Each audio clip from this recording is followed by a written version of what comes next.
দে পাখি হাউসের আজকের পর্বে সকল বাজরিগার প্রেমীকে স্বাগত জানাই। জুন মাস প্রায় শেষ হতে চলেছে, কয়েকদিন পরেই জুলাই আসবে।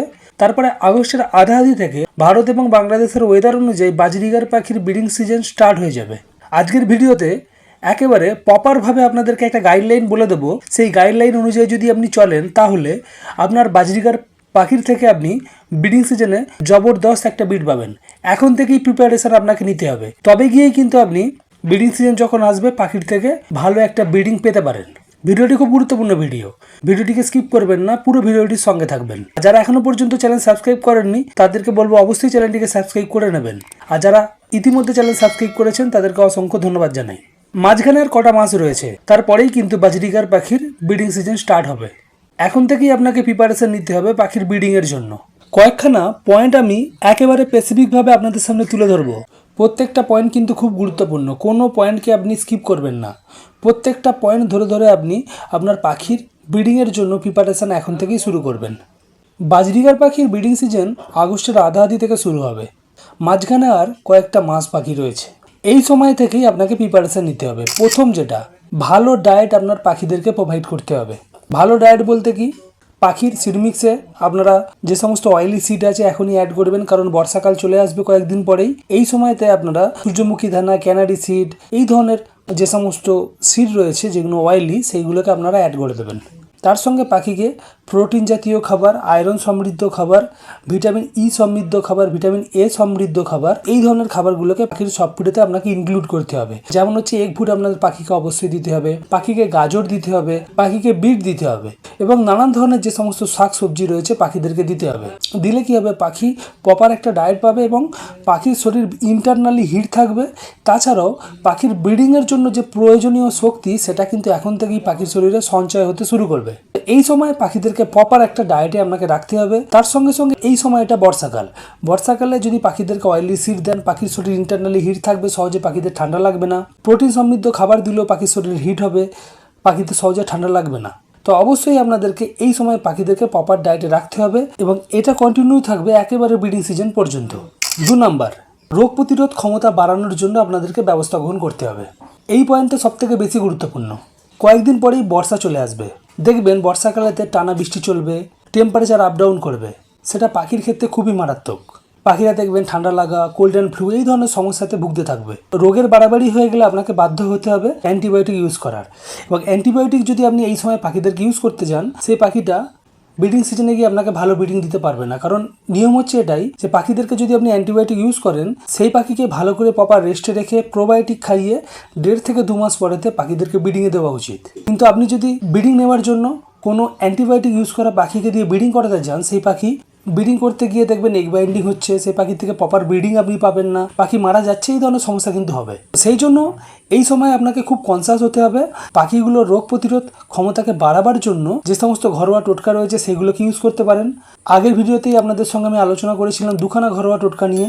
সেই 2খানা ঘরোয়া টোটকাকে আপনার পাখিকে আপনি ইউজ করতে পারেন। না হলে আপনি একটা হোমিওপ্যাথি মেডিসিন আমি আপনাদেরকে বলে দিচ্ছি, যেটা হচ্ছে তুলসী বাসক জিঞ্জার ড্রপ। আমি স্ক্রিনে ফটো দিয়ে দিয়েছি, দেখে নিন। এই মেডিসিনটি ইউজ করবেন যখন টানা বর্ষা চলবে, ওয়েদার খুব খারাপ থাকবে, পাখির ঠান্ডা লাগার চান্সেস থাকবে, সেই সময় আপনারা প্রিভেনশন হিসাবে এটা ব্যবহার করবেন। আর না হলে হিমালয়া কোম্পানির সেপ্টিলিন নামে একটা সিরাপ পাওয়া যায়, সেটাকেও আপনারা বর্ষাকালে যখন ওয়েদার খুব খারাপ থাকবে, পাখির ঠান্ডা লাগার সম্ভাবনা থাকবে, সেই সময় আপনারা টানা ইউজ করতে পারেন। এটা দিলে পাখিদের রোগ প্রতিরোধ ক্ষমতা বাড়বে। হালকা যে সমস্ত ইনফেকশান সেইগুলোও কিন্তু পাখিদের সহজে হবে না এই দুটো মেডিসিন যদি আপনি ইউজ করেন। হিমালয়া কোম্পানির সেপ্টিলিন ইউজ করতে পারেন, অর্গানন কোম্পানির তুলসী বাসক জিঞ্জার ড্রপও আপনি ইউজ করতে পারেন। তাহলে কি হবে, আপনার পাখিগুলো ফ্ল্যাকচুয়েট ওয়েদারে, বর্ষাকালে যখন ওয়েদার খুব খারাপ থাকবে তখন অসুস্থ হবে না। পাখিগুলো দেখবেন একেবারে পারফেক্ট থাকবে এবং পারফেক্ট পাখি থেকে কিন্তু আপনি পারফেক্ট ব্রিডিং নিতে পারবেন। তো অবশ্যই এই বিষয়টাকে কিন্তু খুব মাথায় রাখতে হবে। বর্ষাকালে পাখিদেরকে অসুস্থ হতে দেওয়া যাবে না। আর যদি পাখি অসুস্থ হয়েও যায়, প্রথমেই আপনারা কখনোই অ্যান্টিবায়োটিক ইউজ করবেন না। যে সমস্ত অ্যান্টি কোল্ড সিরাপ রয়েছে সেইগুলোকে আপনারা ইউজ করবেন, যেমন হচ্ছে আইবুজেসিক প্লাস। প্রথমেই আপনি মক্স বা এই ধরনের কোনো অ্যান্টিবায়োটিক ইউজ করতে যাবেন না। 3 নাম্বার, যেটা হচ্ছে বাজরিগার বা বদ্রি পাখিকে ব্রিডিংয়ে দেওয়ার আগে কয়েকটা শর্তকে আপনাকে মেনে পাখিদেরকে ব্রিডিংয়ে দিতে হবে, তবেই গিয়ে কিন্তু আপনি পাখিদের থেকে ভালো ব্রিডিং নিতে পারবেন। ব্রিডিংয়ে দেওয়ার আগে অবশ্যই পাখিদের এজকে কনফার্ম করতে হবে, পাখির এজ যেন 6 মাস প্লাস হয়। এরপরে যেটা, সুস্থ পাখি আপনাকে নির্বাচন করতে হবে। যে পাখিকে ব্রিডিংয়ে দেবেন সেই পাখির পা, নখ, ডানা প্রপার আছে কিনা দেখে নিতে হবে। যদি পা, নখ বা আঙুলের কোনো সমস্যা থাকে পাখির, এই পাখি ভালোভাবে গ্রিপ করতে পারবেন না, ভালো করে বসতে পারবে না ডালে, সেই পাখি কখনোই সফলভাবে মেটিং করতে পারবে না এবং সেই পাখি কখনোই আপনাকে ভালো ব্রিডিং দিতে পারবে না। তো সেই সমস্ত পাখি নয়, পারফেক্ট পাখিকে ব্রিডিংয়ে দিন, পারফেক্ট ব্রিডিং তবেই আপনি পাবেন। এরপরে যেটা, পাখিদেরকে প্রপার প্রাইভেসি দিতে হবে। পাখিকে যখন আপনি ব্রিডিং সিজনে ব্রিডিংয়ে দেবেন, তার আগে পাখির প্রাইভেসির দিকে লক্ষ্য রাখতে হবে। পাখি যেন কোনোভাবে ভয় না পায়, সেটা মানুষের দ্বারাই হোক বা জীবজন্তুর দ্বারাই। এই ধরনের যদি সমস্যা থাকে, সেই সমস্যাগুলোকে আপনাকে দূরীকরণ করতে হবে, তারপরে পাখিকে ব্রিডিংয়ে দিতে হবে। শেষে যেটা বলবো সেটা হচ্ছে পাখির ব্রিডিং কোর্স আর ডিওয়ার্মিং। পাখিদেরকে ব্রিডিংয়ে দেওয়ার আগে অবশ্যই পাখিদেরকে ডিওয়ার্মিং করাবেন। ডিওয়ার্মিং কথাটির অর্থ হচ্ছে পাখির শরীরের কৃমি দূর করার জন্য একটা কোর্স আপনাকে করাতে হবে। সেই কোর্সটাকে করিয়ে নেবেন এবং পাখিদেরকে ব্রিডিংয়ে দেওয়ার আগে অবশ্যই ব্রিডিং কোর্স করাবেন।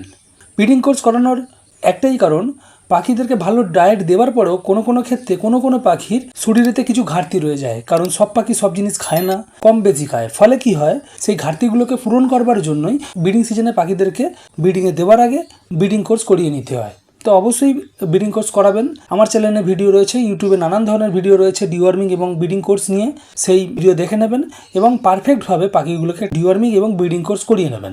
তারপরে আপনার পাখিকে ব্রিডিংয়ে দেবেন।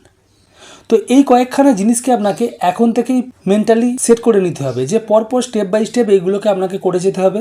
এখনই পাখির খাদ্য তালিকা পারফেক্টভাবে সাজিয়ে নিন, পাখিদেরকে প্রপার ডায়েটে রাখুন, পাখিগুলোর রোগ প্রতিরোধ ক্ষমতাকে বুস্ট করবার জন্য যে সমস্ত পদক্ষেপ নেওয়া যাবে সেগুলোকে নিতে হবে, কারণ কয়েকদিনের মধ্যে বর্ষা আসবে, বর্ষাতে ওয়েদার ফ্ল্যাকচুয়েট হবে, পাখি বা যে কোনো প্রাণীই কিন্তু বর্ষাকালে সহজে অসুস্থ হয়ে যায়। এবং তাছাড়াও বর্ষাকালে কীভাবে পাখিদেরকে যত্ন করবেন সেই নিয়ে কয়েকদিনের মধ্যেই ভিডিও আসবে, ভিডিওটি দেখে নেবেন। পাখিরা যাতে কোনোভাবেই রোগাক্রান্ত না হয় সেটাকে এখন থেকে নজর রাখুন। তার সঙ্গে সঙ্গে পাখিগুলোকে নির্বাচন করুন, পারফেক্ট পাখিকে ব্রিডিংয়ে দিন, তবেই পারফেক্ট ব্রিডিং পাবেন। এবং তার সঙ্গে সঙ্গে ডিওয়ার্মিং এবং ব্রিডিং কোর্স আপনাকে করাতে হবে পাখিদেরকে ব্রিডিংয়ে দেওয়ার আগে। তো এই কখানা জিনিসকে একেবারে মাইন্ড সেট আপ করে নিন, স্টেপ বাই স্টেপ আপনাদেরকে করতে হবে। করলে কিন্তু আপনি ব্রিডিং সিজনে গিয়ে পাখিদের থেকে প্রপার একটা ব্রিডিং রেজাল্ট পাবেন।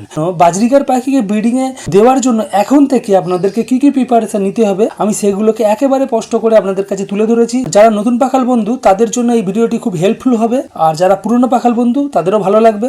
যদি ভিডিও ভালো লাগে অবশ্যই ভিডিওটিকে লাইক করবেন, চ্যানেলে যদি নতুন হন অবশ্যই চ্যানেলটিকে সাবস্ক্রাইব করে সঙ্গে থাকবেন। আজকের মতো বিদায় নেব, পরবর্তী দিনে নতুন টপিক নিয়ে আবারও আপনাদের সঙ্গে দেখা হবে। ধন্যবাদ।